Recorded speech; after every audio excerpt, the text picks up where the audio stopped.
This is typical bear habitat, but this is not where I'm going to be looking for bears, because the kind of bears I'm after prefer it much more populated, and in fact, a whole lot darker. That's more like it.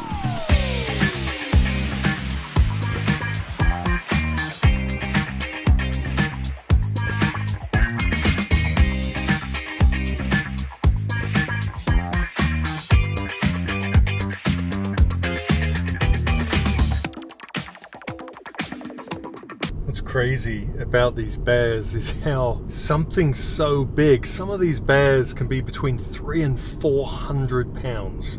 There's a big black bear, and they can hide away in the middle of town with all these lights. You would drive or even walk right by them, and they just hunker down, sit still, and you would never even know they were there.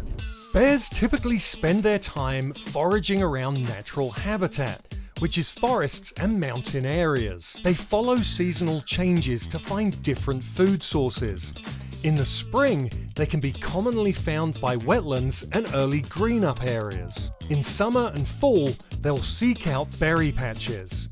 But now imagine they stumble upon a town.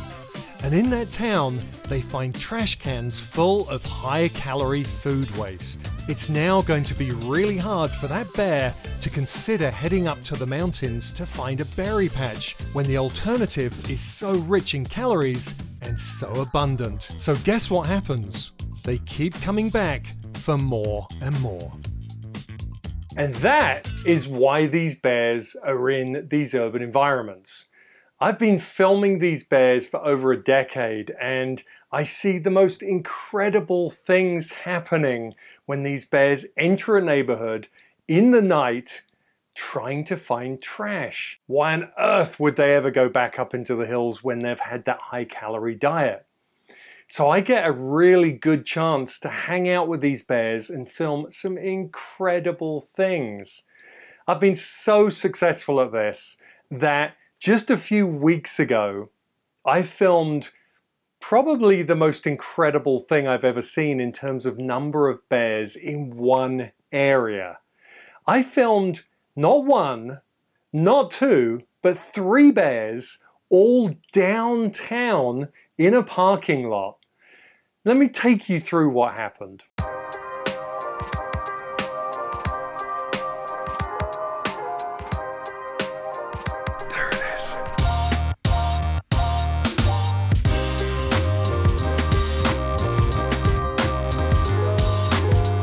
So I was out following Sticky. Sticky is a bear that I've been filming now for a few years, and Sticky is the old man of downtown.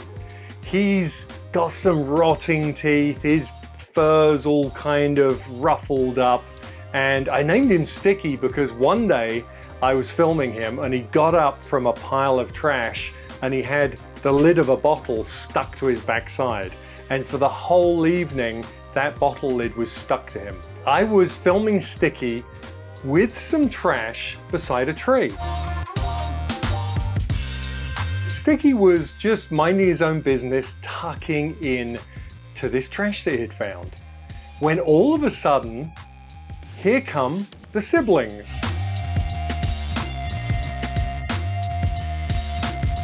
So these 2 young bears come into the parking lot and they see that Sticky has got something that they might want. So they hang out around the periphery of where Sticky is, just kind of smelling and watching what he's doing. And then they decide, nah, we'll give him a wide berth. I mean, he is the old man of downtown after all. You don't want to fuss with the old man of downtown.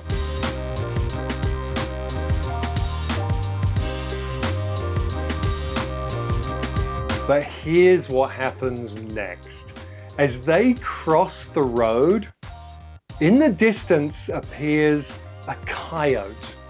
So now I'm filming 3 black bears in the middle of town in a parking lot, and a coyote turns up.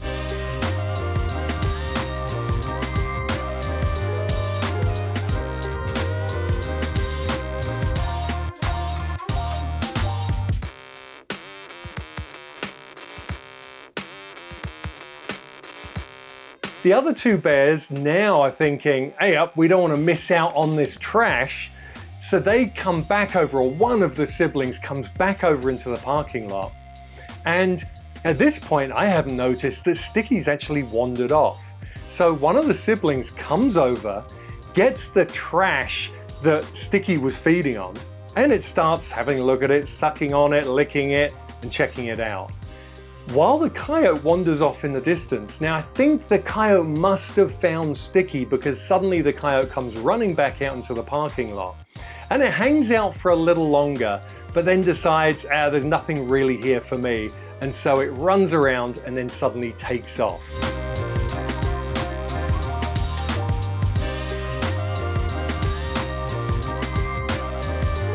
Out of the blue, Sticky comes back. And he wants to come back and reclaim his trash.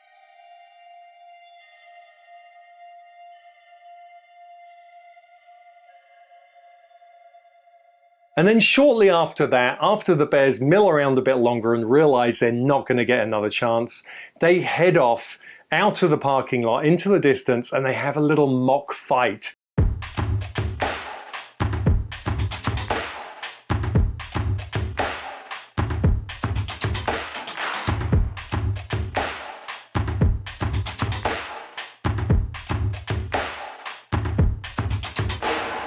And then they run off into the distance and leave Sticky with his trash. It's incredible to see how these bears adapt to this environment because of what they are set to gain from it. And when they can gain so much from our trash that we leave out. Now, the trash cans that are around town, some of them are bear-proofed, others are not bear-proofed.